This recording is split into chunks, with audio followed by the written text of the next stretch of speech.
Welcome, dear listener, to Whispers of the Night.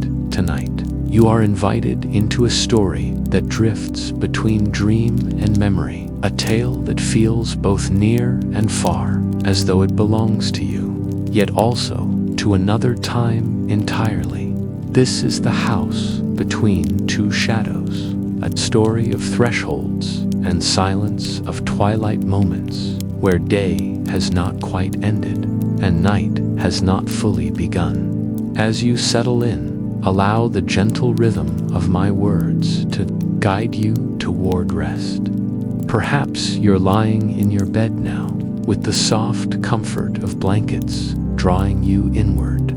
Or perhaps you're sitting quietly, letting your thoughts slow, ready to slip into sleep's embrace. In this space, there is no rush.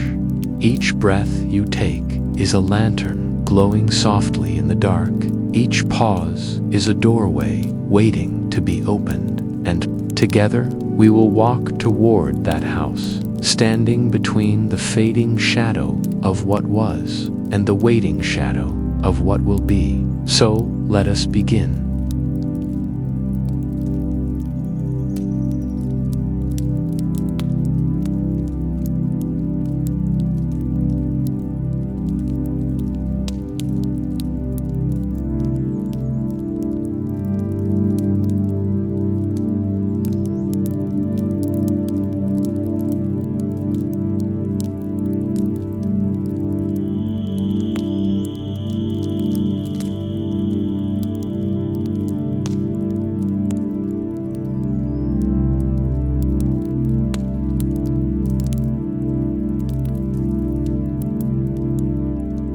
Before we step into the story, let us prepare the mind and body for rest.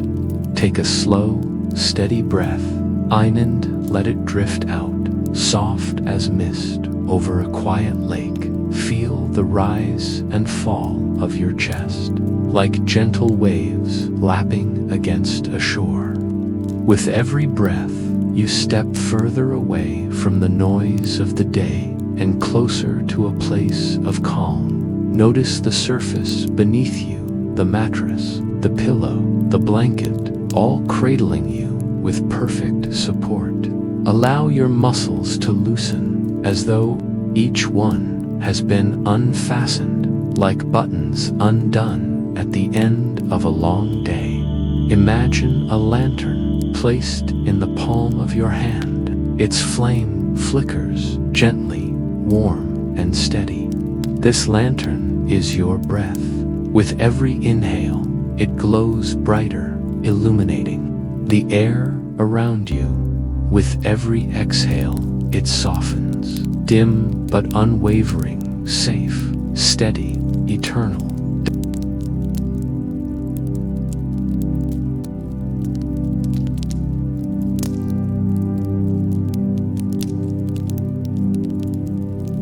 Now picture a path unfolding before you. It is not quite night, not quite day. One side of the path glimmers with golden remnants of sunlight. The other side shimmers with silver light of the rising moon. You walk slowly, guided not by urgency, but by curiosity. Each step is lighter than the last. Each step carries you deeper into peace. The air is cool and still. A hush has fallen across the land, as though the earth itself waits with you. You feel suspended between two moments, one that has passed and one that is yet to come. It is here, in this in-between, that sleep gathers, a threshold where your body rests and your mind begins to wander gently. As your breath continues, slow and steady, allow yourself to sink further into comfort. The path leads ahead toward the silhouette of a house. It waits for you, patient and silent, resting between two shadows. You do not need to enter yet.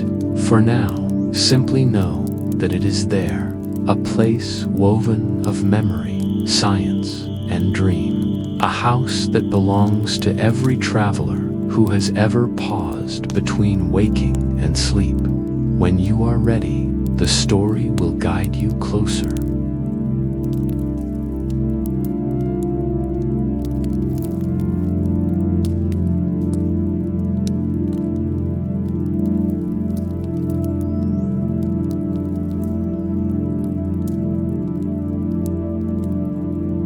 The house between two shadows.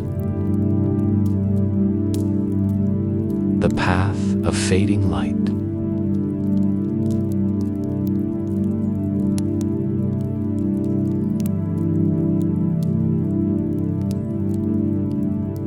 You begin at the edge of a village that time seems to have stepped around. Its houses lean with the weight of years, their roofs heavy with moss, their windows soft with dust. The lanes twist quietly, as though trying not to wake the silence. And then, beyond the last worn gate and the final weathered fence, you see it, the path. It is narrow, almost shy, pressed between two tall ridges that rise like guardians of stone. Their flanks are covered in grasses and stubborn shrubs that cling to the thin soil. At first, the light slips down gently, touching the stones beneath your feet, but soon it falters. The sun lingers only briefly here before vanishing behind the shoulders of rock, leaving you to walk in a corridor of dimness. This fading of light is not sudden nor cruel. It is slow, like the soft pulling of a curtain. The human eye adjusts, your pupils widening, gathering what brightness remains. Science tells us that our vision is guided by rods and cones, two kinds of cells in the back of the eye. The cones, lovers of daylight, fall quiet when shadows arrive, while the rods awaken, eager to catch the faintest whispers of light.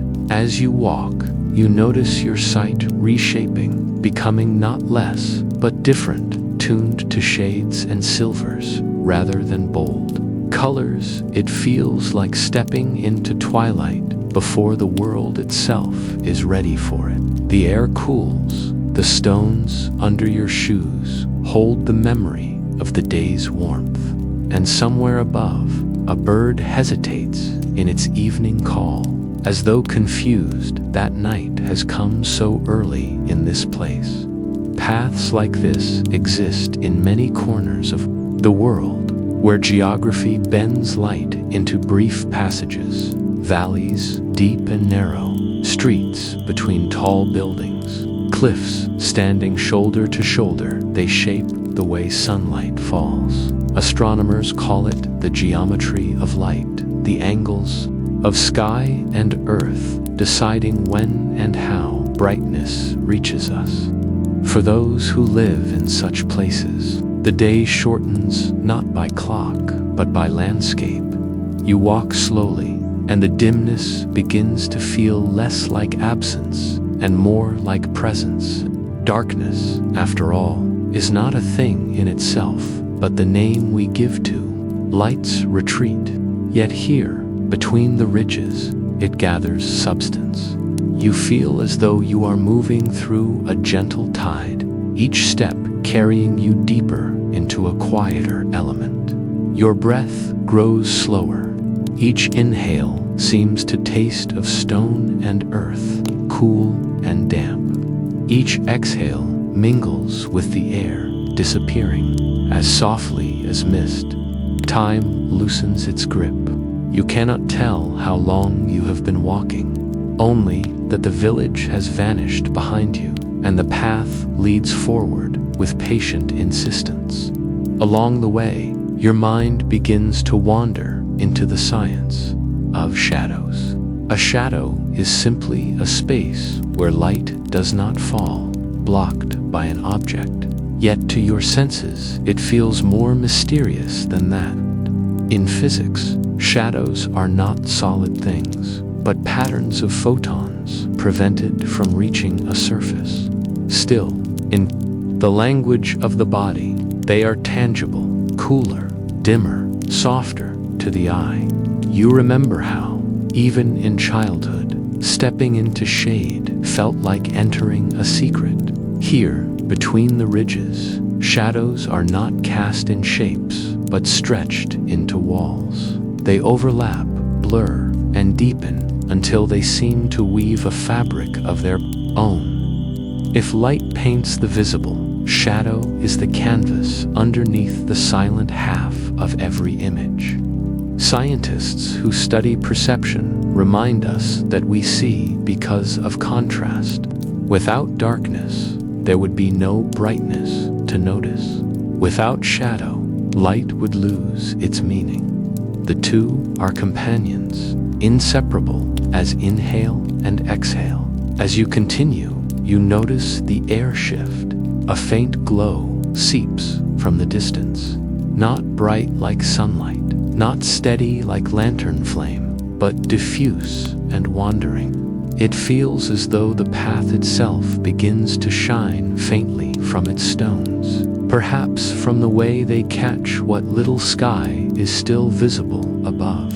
Human eyes, when deprived of strong light, grow sensitive not just to brightness, but to subtle wavelengths, sometimes even perceiving faint blues and greens more sharply than before. This phenomenon, known as the Purkinje effect, makes twilight shimmer differently than day, turning the world into a watercolor of soft tones. You let the thought pass like a cloud, and instead simply breathe. The ridges lean closer now, their shadows pressing around you like folded wings. Yet there is no fear here. The darkness feels kind, as though it is holding you, not hiding from you. In such stillness, the mind begins to settle. Psychologists say that dim light can soften mental chatter, helping the brain move toward alpha rhythms, slower, calmer waves that arrive when you are relaxed, meditative, or drifting toward sleep. This path, it seems, is not only a corridor of earth, but also a corridor of thought, leading you inward. And then, just when the shadow feels complete, you notice it, a shape at the path's end. A roofline, faint but certain, rising against the dim glow. It is a house, though no map would mark it. Its walls seem carved from the same stone as the ridges, blending so naturally it might have grown there. A chimney leans slightly, its bricks darkened by weather. Windows glimmer faintly, not with the sharpness of glass catching sun, but with the muted sheen of something old, something that has watched many seasons pass. The house between two shadows. You pause before it, listening. No sound comes from within. No voice, no fire crackle, no shifting floorboard. Only the slow settling of evening air, the hush of stone cooling after the sun's retreat. Yet you feel presence, not absence, the kind of presence that makes silence hum with possibility. Perhaps it is your imagination, or perhaps it is what places like this are meant to do, to remind you that mystery is never far, only hidden by the pace of daylight. Scientists study light, matter, perception, but mystery always remains, like the unlit half of the moon. Every answered question reveals another shadow waiting to be explored. You step closer, your hand brushing the wooden frame of the door. The wood is rough, worn smooth, only in patches where countless hands before yours have touched it. It feels warm, though the air is cool, as if it remembers the touch of the sun, even in this place where light rarely lingers. You close your eyes, listening again, and the silence deepens. It feels almost like standing on the threshold of a dream, the point where waking thought loosens and the softer world begins. Scientists describe this transition as the hypnagogic state, when your brain drifts between alpha and theta waves, half in the world, half in the story of sleep. You realize now that this house may not belong entirely to the map of Earth, but to that in-between land, not quite day, not quite night, not entirely waking, not entirely dream. When you open your eyes, the door waits patiently. The house does not demand, it only offers. Behind it lies something unseen, perhaps unknown. Yet, already you sense that stepping inside will not lead you further into darkness, but into a different kind of light, the kind found only where shadows meet. You breathe once more, slowly, and reach for the handle, and as your hand rests there, still and waiting, you wonder softly, what does the house hold in its quiet rooms, and where will its shadows lead you next?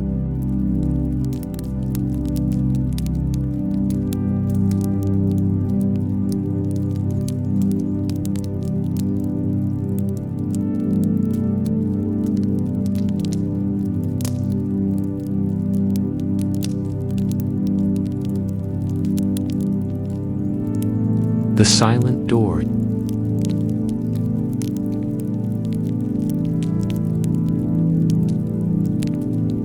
You stand before the house between the ridges, and the first thing you notice is the door. It rises tall, its wooden planks weathered into silvery grain, like driftwood carried too long by the sea. No iron latch glints in the dimness, no handle curves toward your grasp. It simply exists firm, silent, waiting. A gust of wind moves through the passage, funneled by the high ridges, and the door sighs in response. Not a creak, not a groan, but a long, soft exhale, as though the house itself is breathing. You pause, hand hovering, unsure whether it welcomes you or warns you. Science tells us that wood never truly dies. Even long after the tree is felled, its fibers still respond to the environment, swelling with moisture, contracting in dryness, whispering. As the air shifts around it, a door like this, standing between shadow and silence, becomes less an object and more a listener. Every breeze is written upon it. Every season leaves its mark in grain and scar. You lean closer, and that is when you hear it. Whispers, at first you think they come from within, from behind the planks, but then you realize the sound is elsewhere, not inside, but beside. From the two shadows stretching outward along the walls, the murmurs rise like threads of forgotten speech. They are not words, you know, not even syllables, but the cadence is unmistakable.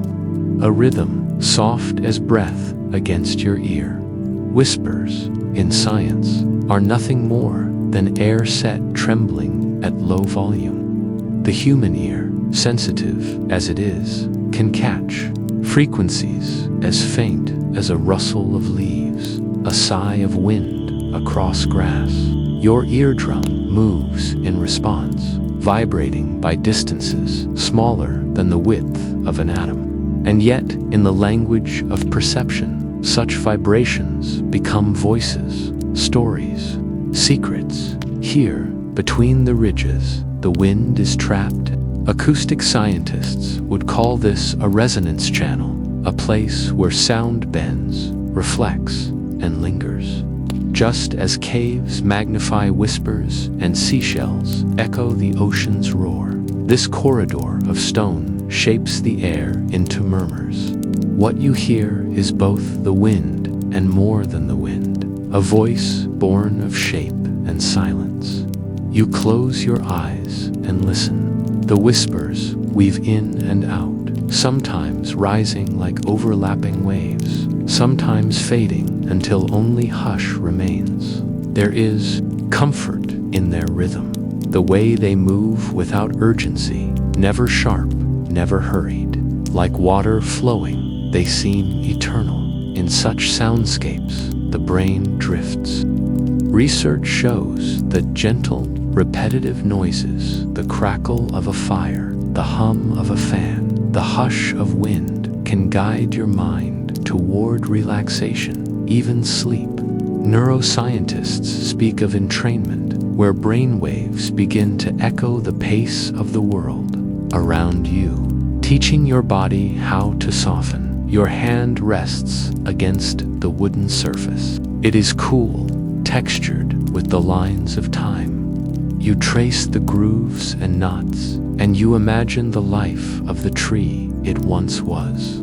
Perhaps it grew on a mountain slope, rings forming year after year as snow melted into its roots each spring. Trees carry memory in their wood. Dendrochronology, the science of tree rings, tells us that each circle marks a year, bearing secrets of rainfall, drought, storms, and warmth. In a way, this door is a diary, written not in ink, but in circles of growth. And now, here it stands, holding the silence of a house unmarked by maps. The longer you linger, the more the shadows shift. They seem to move, not with the sun, for little light remains here, but with some slower tide. Perhaps it is your imagination, but you feel as though the darkness beside the door deepens when you breathe in and lightens when you exhale. Like the door itself, the shadows appear alive, listening, waiting. You recall how shadows are shaped, not only by the presence of objects, but also by the scattering of light. When photons meet matter, some are absorbed, some reflected, some bent. A shadow is never truly empty. In this sense, shadows are not absence, but a gentler kind of presence. The physics is simple, but the experience is not. Standing here, it feels like the shadows know more than the daylight ever told. The whispers grow clearer, not louder, just sharper in your perception. Perhaps because your mind has quieted, tuned itself like an instrument. You catch hints of patterns, as though the murmurs almost form words, but each time meaning hovers near, it slips away again, like a dream upon waking. This is the nature of human hearing, always searching for signal in the noise. Our brains are designed to find voices, even in randomness.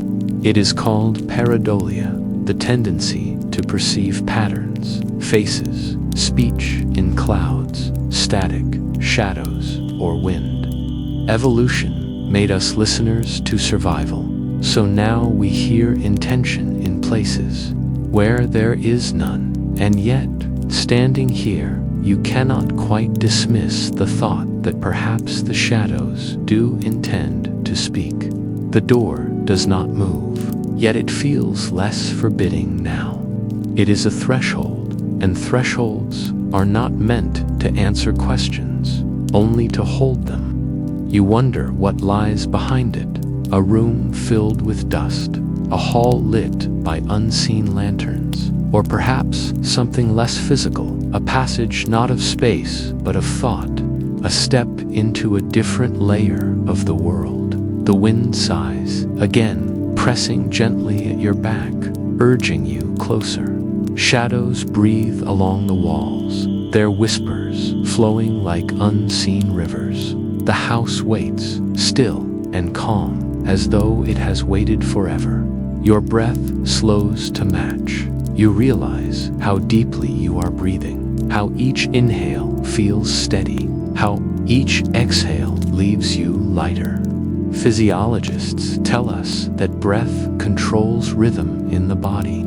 Slow, deep breaths send signals to the vagus nerve, guiding the heart to steady, the muscles to soften. The body listens to breath the way you listen to whispers. A calm breath becomes a calm self. You feel the truth of that now. The silence between whispers fills you like water in a vessel. At last, you place both hands upon the wood. No latch, no hinge is visible, and yet you sense that the door could open at a touch. But you do not press yet. You listen one more time, letting the whispers fold around you. For in their hushed chorus, you feel they are asking something, not demanding entry, not warning you away, but inviting you to decide. Every door, after all, is a question. It stands between where you are and where you might be, and the only answer lies in whether you will step through. You exhale, long and slow, your hands resting quietly against the door's surface. The house breathes with you, the shadows murmur around you, and the choice lingers like twilight on the horizon. And as you stand there, you wonder gently, if the door opens, will it lead you deeper into shadow or into something else waiting beyond the silence?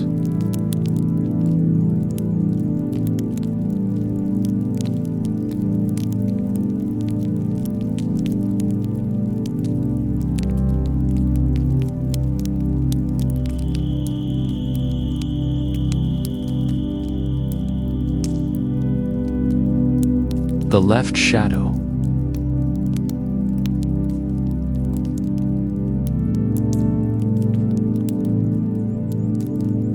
The shadow on the left drifts soft and cool, scented with earth after rain. It carries forgotten lullabies and whispers of lives unlived.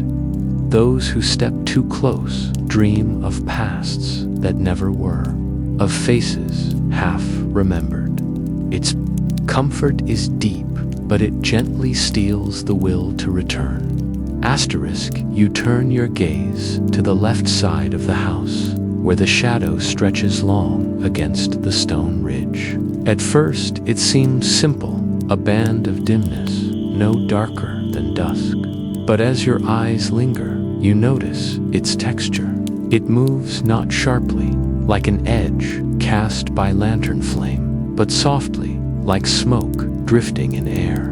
This left shadow breathes with coolness. It carries the scent of damp earth, rich and loamy, like the ground after a long rain. You inhale, and the smell settles deeply, stirring something in your chest, not a memory you can name, but a feeling as if you once stood in another place, another time, under the same fragrance of wet soil. Science explains why the earth smells as it does after rain. The scent is called petrichor, born when raindrops strike the ground and release oils stored in plants and microbes. Among these is geosmin, a compound produced by soil-dwelling bacteria. To the human nose, geosmin is powerfully evocative, detectable at concentrations so faint that only a few parts per trillion can stir recognition. Our ancestors learned to notice it as a sign of water, of survival. Yet for you, standing now in the left shadow, it carries not just survival, but longing. The sound here is quieter than the whispers by the door. Instead, you hear something like song. It is not steady, not words, not melody, but a lullaby's ghost. Soft cadences rise and fall, as though the wind has caught fragments of forgotten humming and carries them endlessly along. Your brain is tuned to cradle song. Studies show that lullabies slow the heart, steady the breath, and coax the body toward calm. The rhythm of a lullaby often mirrors the rhythm of rocking, that ancient comfort we knew even before birth. To hear such sounds in shadow is to be reminded of safety, of being held. The left shadow knows this, and it hums accordingly. You take a step nearer, and something stirs within your mind. At first, it is faint, an image at the edge of awareness. a child's face, perhaps, though not one you recognize. Then, a glimpse of hands folded in work, a room filled with warm lamplight, a table set with dishes whose weight feels familiar in your grip. Lives you have not lived flicker across the mind's stage as though they were your own memories. This is the strangeness of the left shadow. It does not show you your past, but possible past's versions of life you never walked, yet might have, had paths bent differently. Neuroscience tells us that the brain is a storyteller, weaving memory and imagination through the same threads. The hippocampus, keeper of memory, lights up not only when you recall what has happened, but also when you imagine what might have. To your mind, both are stories painted with the same brush. This is why dreams often mingle truth with invention, and why déjà vu feels like remembering what never was. You stand still, letting these shadow dreams rise and pass. A stranger's laughter echoes, but you feel warmth in it, as if it were your own. A home with walls you never touched feels suddenly yours. A path through a forest never walked now rests in your muscles as though you once traced every step. There is comfort in it, a sense of belonging to more than one life. You breathe slowly, rocked by the lull of imagined memory.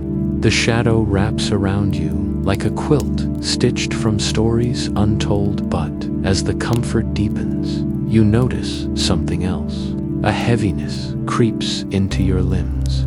The longer you stand within the pull of the left shadow, the harder it feels to turn away. Its lullabies soothe, but they also bind. This is the gentle danger of nostalgia. Psychologists describe nostalgia as bittersweet, part comfort, part ache. It can ease loneliness, connecting you to warmth and meaning. Yet too much of it can root you in longing, keeping you tethered to what was or what might have been, unwilling to step forward into what is. The left shadow embodies this dual nature. It comforts, but it steals the will to return. You realize now why the villagers, in their stories, never crossed this shadow carelessly. To step too far might mean never stepping back, lulled into living among memories that never belonged to you. You breathe deeply, grounding yourself. You press your palm against the richest, cool stone, letting texture anchor you to the present moment. The earth is here, beneath your touch, solid and certain. The imagined lives fade like mist as you remind yourself of this simple, physical truth. And yet, you do not resent the shadow. You thank it quietly for showing you how wide the branches of a single life might spread, how many paths grow from each choice. It has whispered to you the secret that within every person lives not one story, but many waiting possibilities. You step back slowly, and the heaviness lightens. The lullaby grows faint, fading into the hush of the corridor. Still, its echo lingers in your chest, like a remembered kindness. The door waits ahead, still silent, and on its other side lies another shadow. If the left shadow showed you the lives you might have lived, you wonder softly, what then will the right shadow choose to reveal?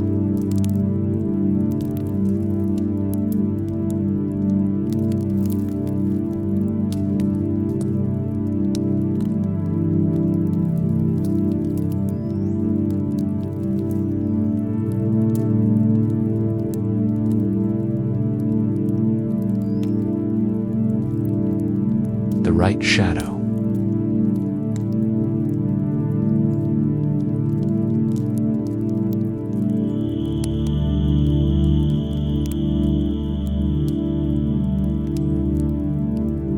You stand between the two shadows, and now your gaze drifts to the right. This shadow does not curl soft like the one on the left. It is colder, sharper, and it moves with a clarity that unsettles. You feel it before you truly see it, a hush, like the absence after a bell has rung, when air trembles with memory, but no sound remains. The right shadow is not heavy, it is empty, and in its emptiness lies both possibility and isolation. The air here is thinner. Breath leaves your chest more slowly, as though the world is stretching out time itself. The silence around you carries a hum, almost like the static. Between radio stations, your mind, already drowsy, imagines that hum is alive, a chorus of choices unmade, echoing faintly across the fabric of possibility. Each vibration seems to say, this could be, this might be, this will never be. When you look closer, the shadow is not a single thing. It flickers and reforms, as though made of pages you cannot read fast enough. In one moment, it stretches into a long corridor, tiled with countless doors, each unmarked. In the next, it becomes a forest of mirrors, every reflection slightly different, some smiling, some turning away, some fading like mist. The right shadow does not settle because it is not meant to.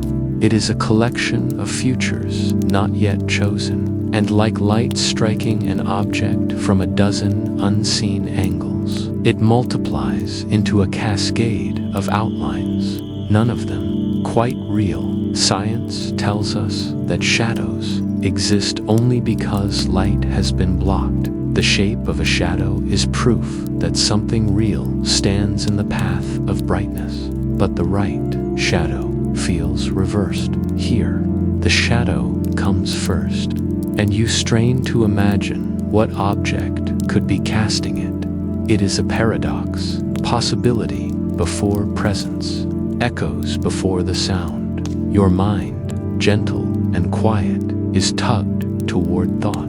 Neuroscientists sometimes say that when you imagine a choice, your brain simulates it, almost as though it were real.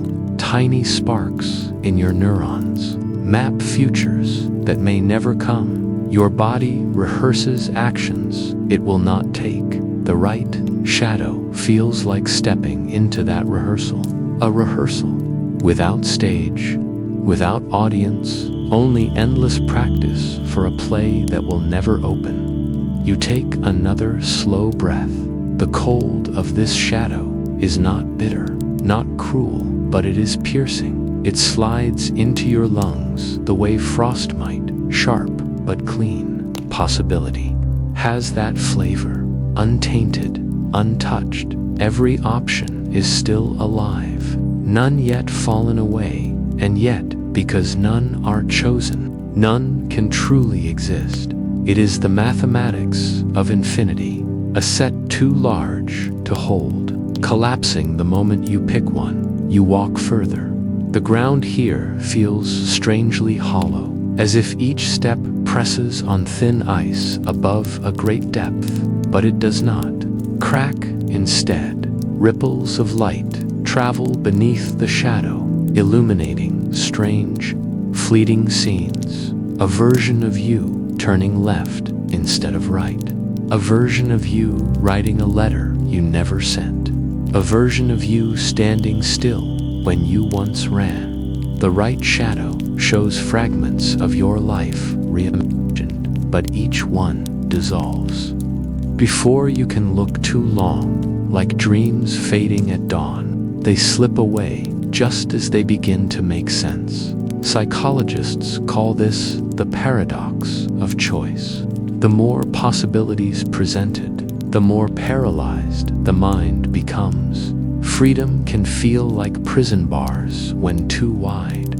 Your heart knows this, even as your eyes keep searching through the shifting corridors of futures. Every door promises, but none answer. Every echo speaks, but none finish the sentence. The silence grows deeper than silence should be. You pause, closing your eyes, and let your other senses reach outward. There is no warmth here, only still air. There is no music, only that humming static of untaken paths. But beneath it, faint and delicate, you sense something else, the beat of your own heart, steady as a lantern in a dark plain. The right shadow does not erase you.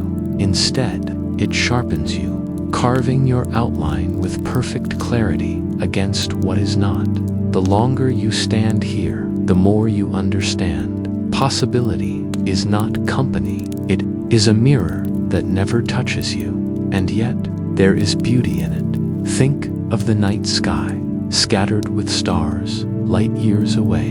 Most of them you will never visit, never touch, never even see with naked eyes. Yet you look up, and your soul feels larger for their presence. The right shadow is like that, a constellation of futures, glowing faintly beyond reach. You will never live them, but knowing they exist changes the shape of your night. The science of light reminds you that stars are not just distant, but ancient. Many shine with light that began its journey long before you were born. Possibility, too, is ancient. It lives not only in the future, but in the past. In all the choices left behind, you realize with a shiver that the right shadow is not forward or backward. It is sideways, timeless, existing at the very edge of what might be here. The arrow of time feels less like a line and more like a field, spreading out like ripples from a single stone cast into still water. The physics of probability lives in this place. Wave functions collapsing, paths interfering, the mathematics of maybe. Your eyes blur. The longer you linger, the less your mind can separate real from possible. It is as if you are dissolving into the shadow itself, becoming one more version among the countless not yet chosen. Your breath slows, the shadow hums, and gently you understand why its cold feels so sharp. Because it is not lived. Life is warm because it burns. Possibility is cold because it waits forever unlit. You reach out a hand, almost without thinking, and feel nothing. Not even air resists you. The shadow recoils like mist, folding back into itself. It does not want to be touched, because touch would mean decision, and decision would end it. This is the paradox. The right shadow offers everything, but only if you take nothing. If you move, it disappears. If you choose, it dies. So it waits and waits and waits. You step back slightly, and the silence deepens. A low pulse, like the earth itself, holding its breath. You imagine the vastness of deep space, where galaxies drift millions of years apart, never meeting, never colliding. That same loneliness hums in the right shadow.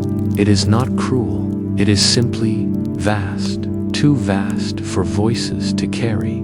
You realize that the loneliness here is not punishment, but nature, the nature of possibility itself.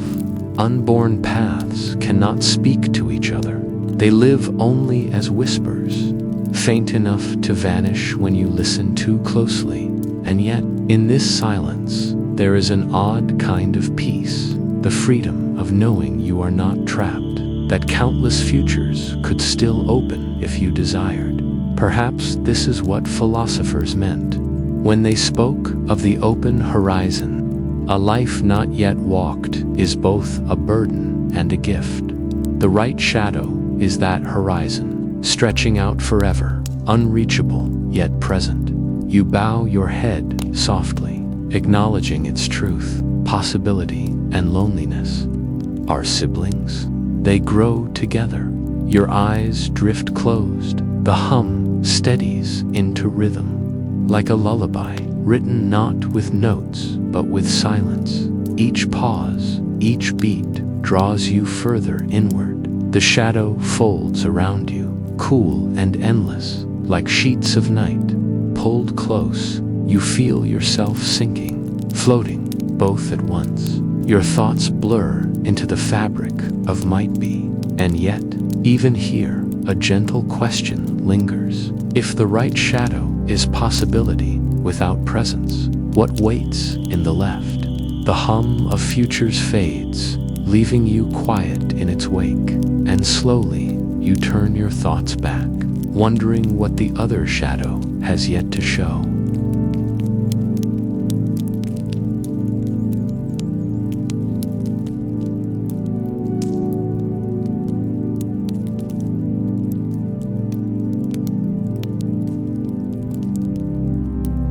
The house speaks.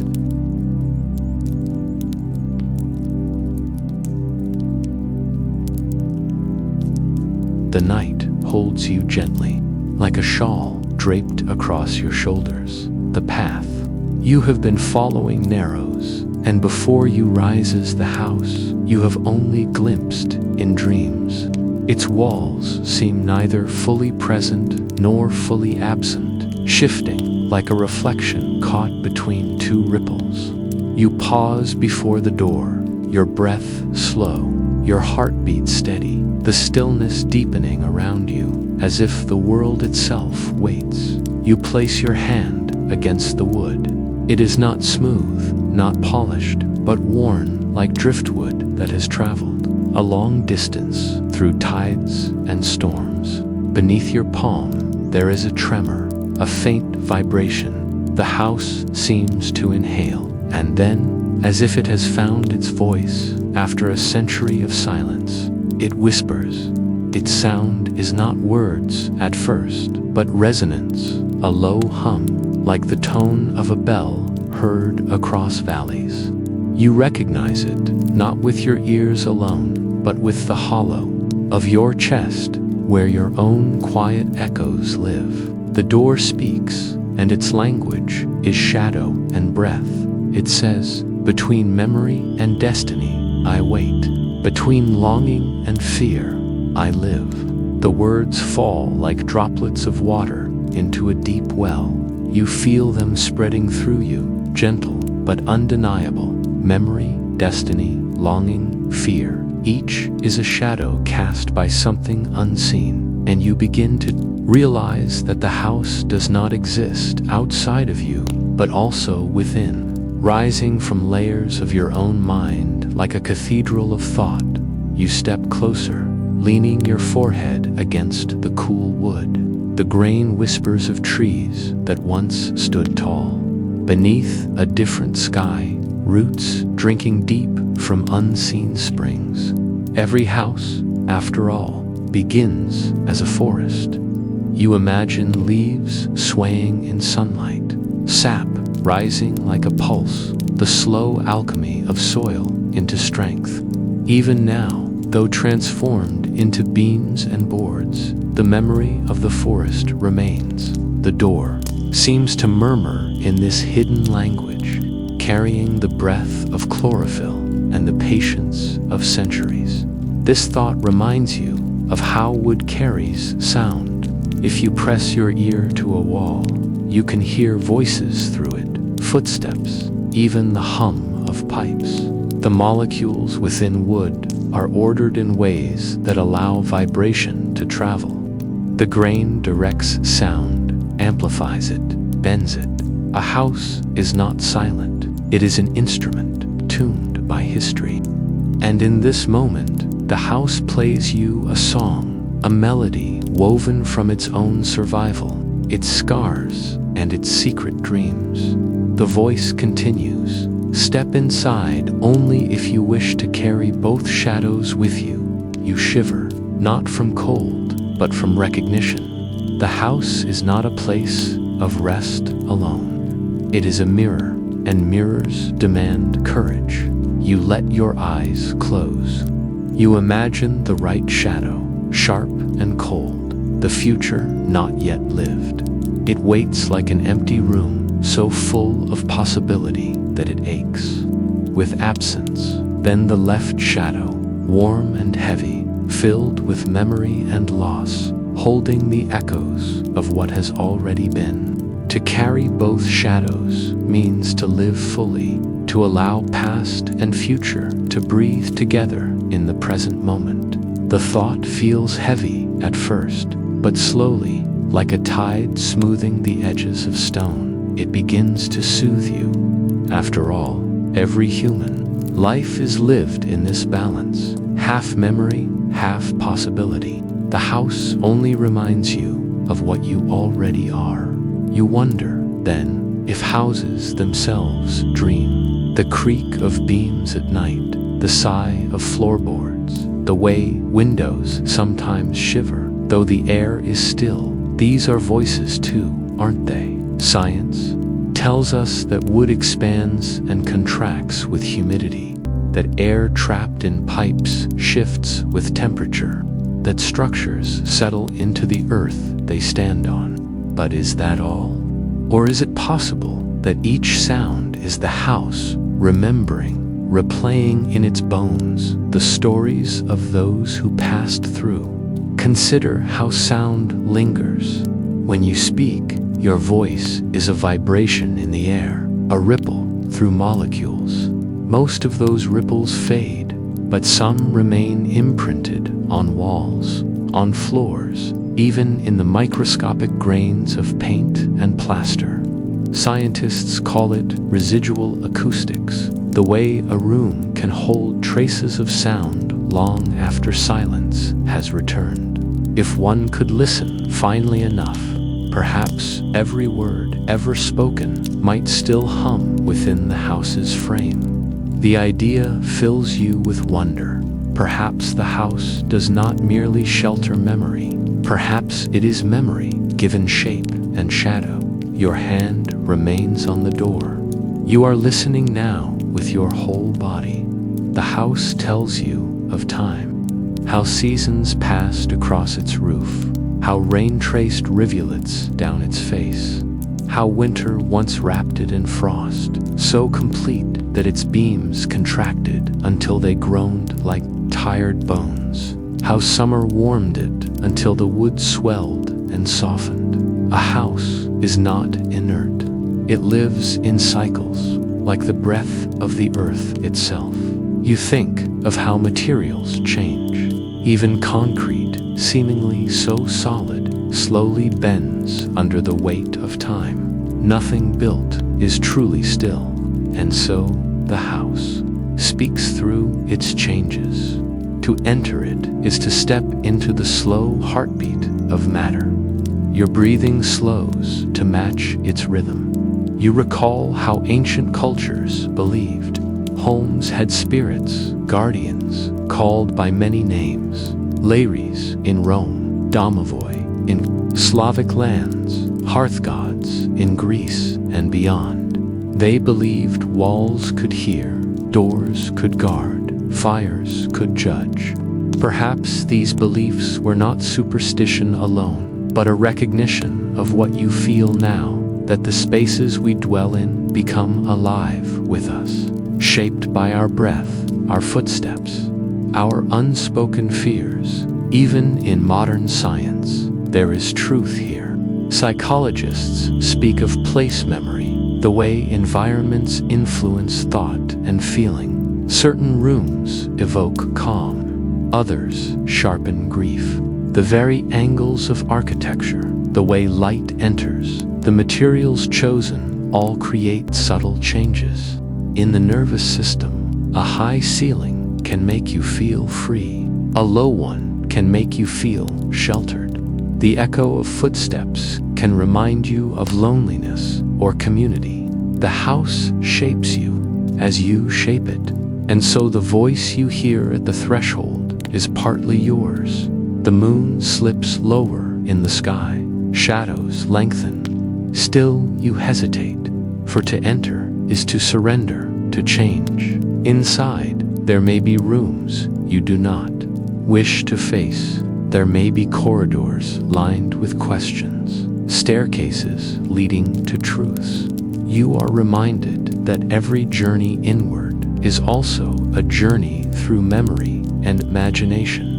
You think of the human mind itself as a house. Neuroscientists speak of networks, of rooms of memory, connected by hallways of association. Some doors are open, some locked. Some floors echo with daily thought, while others remain dust-covered, forgotten. Perhaps this house you stand before is only a reflection of your own neural corridors, the architecture of your being. When the house whispers, you realize it is the brain speaking to itself. The wanderer, you stand still. A breeze moves across. The grass and the windows flicker with faint light, though no lamp burns within. You take one step back and then one step closer. Choice hovers like a bird, uncertain of flight. The house does not press, it waits. It knows waiting is its true language. You rest your hand more firmly on the door. Beneath the wood, you sense not only vibration but warmth, as if the house has a pulse. Perhaps it is only the heat of your own skin reflected back. Or perhaps every place that has sheltered life holds an echo of heartbeat forever. You wonder, how many hands have touched this same door before yours, each leaving oils, prints, traces, invisible yet real? Every surface remembers contact. In forensic science, there is the concept of trace evidence fibers, fingerprints, particles that cling. To touch is to change, always. The house carries every touch it has ever known, just as you carry the weight of every moment you have lived. And still, you hesitate, because once you cross the threshold, the house will speak more clearly. You know this. You will hear it, not as whispers, but as whole rooms of meaning. Every corridor will ask a question. Every stair will rise like a riddle. Every window will frame both shadows at once. Are you ready to listen? The silence after the question is vast. You breathe in. The night exhales with you. Your eyelids grow heavy, as if even your body knows that entry requires surrender. The door hums once more, softer now, almost like a lullaby, and you realize something simple.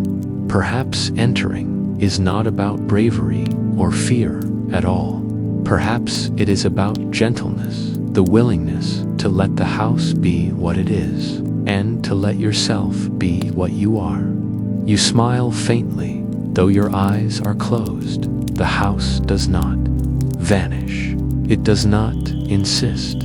It simply waits, with patience older than stone. In the quiet, you feel the choice forming, not fully, not yet.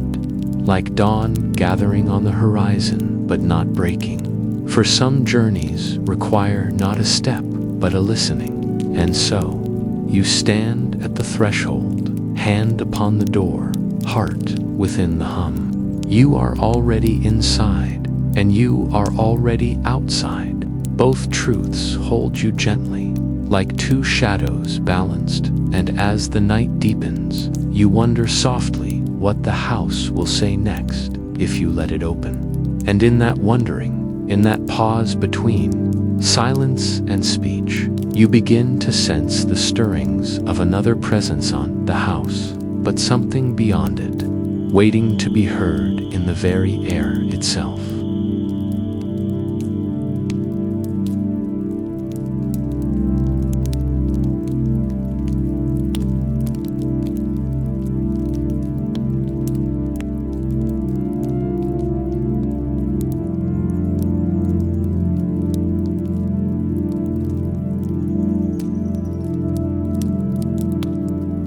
The keeper of the threshold.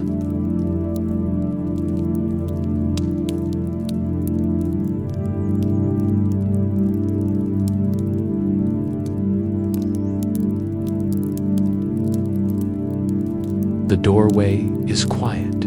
You stand before it, as though the threshold itself is breathing in slow rhythm, rising and falling with the hush of unseen tides.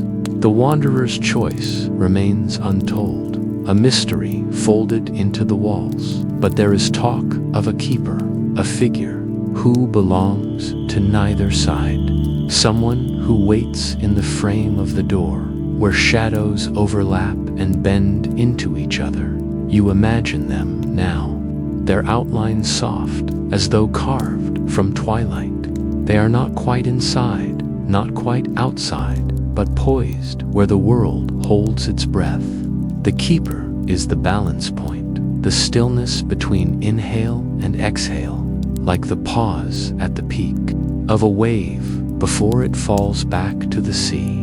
To dwell at a threshold is to live in suspension, not to move forward into tomorrow, nor step backward into memory, but to linger in the delicate space where both coexist. And in truth, thresholds are everywhere around you. Every sunrise is one, every heartbeat another, a moment balanced on the edge of what has been and what is yet to come. Think of the way light touches the horizon at dawn. It is not yet day, not still night, but an in-between realm where the sky turns silver blue and shadows stretch thin. This is the same realm the keeper inhabits. Scientists call such moments liminal spaces, from the Latin word limen, meaning threshold. They are places of transition, neither one state nor the other, like twilight, like shorelines,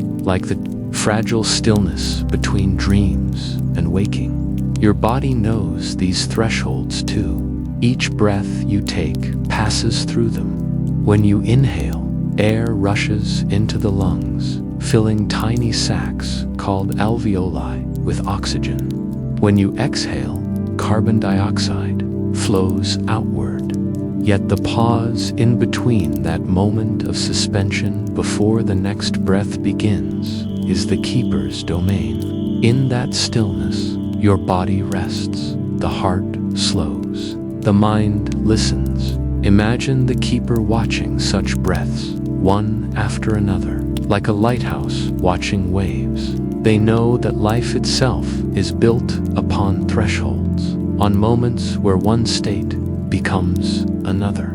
Cells divide, day becomes night, silence blooms into sound. Nothing is ever fixed, everything is crossing over. The house seems to know this too. Its beams creak softly as though stretching between centuries. Its windows glow with light that shifts and bends, sometimes gold, sometimes pale blue, as if borrowing color from both past and future. If you lean closer, you can almost hear the keeper murmuring, though it is less a voice than a feeling, a warmth that says, "Stay, listen, nothing here is hurried." You close your eyes, and the science of thresholds begins to unfold gently, like petals opening under moonlight. Think of circadian rhythms, the body's internal clock. These rhythms are guided by light and darkness, constantly pulling you across thresholds of wakefulness and sleep. In the evening, as the sun lowers, your brain releases melatonin, a hormone that softens the edges of awareness, urging you toward rest. At dawn, the light triggers another shift, drawing you back toward waking. Each cycle is a crossing, a gentle step over the invisible line that divides one state from another. The keeper, in their doorway, mirrors this same rhythm. They stand in quiet patience, holding both worlds together without choosing either in them. You see the truth of existence, that we are always arriving, always leaving, always both. Your thoughts drift to other thresholds, vast and cosmic. The event horizon of a black hole, for instance. the point at which light itself cannot escape. Outside the horizon, the universe is knowable, measurable, full of laws that bend but do not break. Inside, everything collapses into mystery. The event horizon is the ultimate doorway, the line where knowledge stops and wonder begins. Perhaps the keeper knows of this too. Perhaps they understand that every mystery, whether vast as a galaxy or small as a sigh, begins at a threshold. The night deepens. You hear the sound of wind pressing softly against the house, as if curious about the figure at the door. Shadows stretch long across the floorboards, curling like ribbons. The keeper does not move. They do not need to. Their task is not to act, but to remain, to embody stillness, to hold the silence where opposites meet. And you, standing nearby, feel your own heartbeat align with that silence. You sense that this keeper is not only a guardian of the house, but of your own inner thresholds as well. The places in you that wait between fear and courage, between loss and discovery. The quiet spaces that ask you to pause, to breathe, to trust that transformation is always near. Consider the way a seed waits in the soil. It is not yet a plant, not any longer what it was. In that state of waiting, something miraculous is happening. Cells multiplying, roots searching, a future quietly assembling. The seed is a keeper, holding its place on the edge of becoming. And so are you. Each time you linger in uncertainty, each time you breathe in stillness before stepping forward, the house too is like a seed, closed from the world, yet alive with hidden promise. The keeper's hand rests lightly against the frame, sensing the weight of all who have passed by. Some may have entered, some may have turned away, but all have paused at the doorway, if only for a breath, and in that pause they joined the keeper's vigil. Now you find yourself imagining what lies beyond. If the wanderer stepped through, what did they find? A hall of memories, a corridor of stars, perhaps both. Perhaps the house is less a place and more a mirror showing each traveler the shadow they carry and the light they seek. Perhaps that is why a keeper is needed, not to guard the house, but to remind each soul that stepping through is a choice only they can make. Outside, the night leans closer. The moon tilts in its path, silvering the roof and the path that leads away. Even the sky seems to pause here, balanced on the edge of silence. And you, listening, feel the pull of sleep tug gently at the edges of thought. The keeper watches, and in their stillness you find comfort. You realize that thresholds are not places of fear, but of rest. They are pauses in the journey, gifts of stillness that remind you to honor both where you have been and where you are going. The science of thresholds unfolds further. In the ocean, tidal zones are thresholds between land and sea. Creatures here adapt to both worlds, crabs that scuttle across sand yet breathe with gills, barnacles that cling to rock but open only when waves return. These liminal beings remind you of the keeper who belongs to neither side fully, yet thrives in the space between. Life, it seems, flourishes most richly at the edges, so too does thought. Your mind, when hovering between waking and dreaming, drifts into a state scientists describe it as a threshold of consciousness, where fragments of memory mix with flickers of imagination. Artists, poets, and inventors have often found inspiration here in the doorway of the mind, where shadows of thought stretch across new landscapes. The keeper might smile at this, for they to live in such a place, neither dream nor waking, but both at once. The house creaks again. You sense it is alive, not with heartbeat, but with history. Every traveler who paused at its threshold added a whisper, a breath, a fragment of thought that lingers in the wood. The keeper carries all of these, like a tide pool holding shells, fragments, sea glass. They do not choose which to keep or which to discard. They simply hold patiently until the next traveler arrives. And one day, perhaps, that traveler is you. You imagine yourself reaching out, your fingertips brushing the frame. The wood is cool, but alive with subtle warmth, as though it remembers your touch before it happens. The keeper turns to you, not with eyes, but with presence.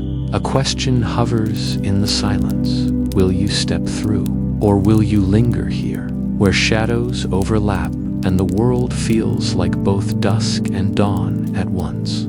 You do not answer, not yet.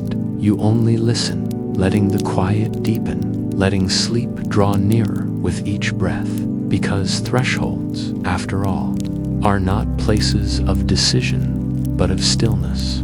They are the pauses that allow you to rest before the journey continues. And so the keeper remains, hand upon the frame, eyes upon the path, waiting not for an answer, but for the next question. For every threshold leads to another, and another still.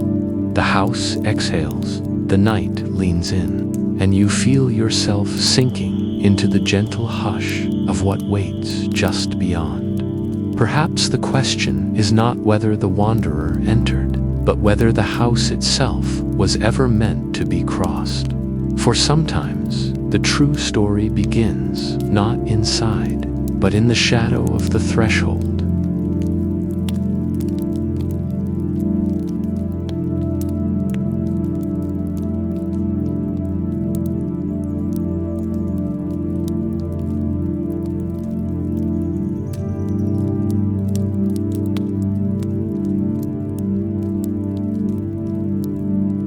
And so, dear dreamer, you have walked the path to the house between two shadows. May its doorways open into gentle dreams tonight. And may you rest, knowing that thresholds need not be crossed quickly. For some places exist simply to hold us in their quiet. This has been Whispers of the Night. Sleep well until we meet again.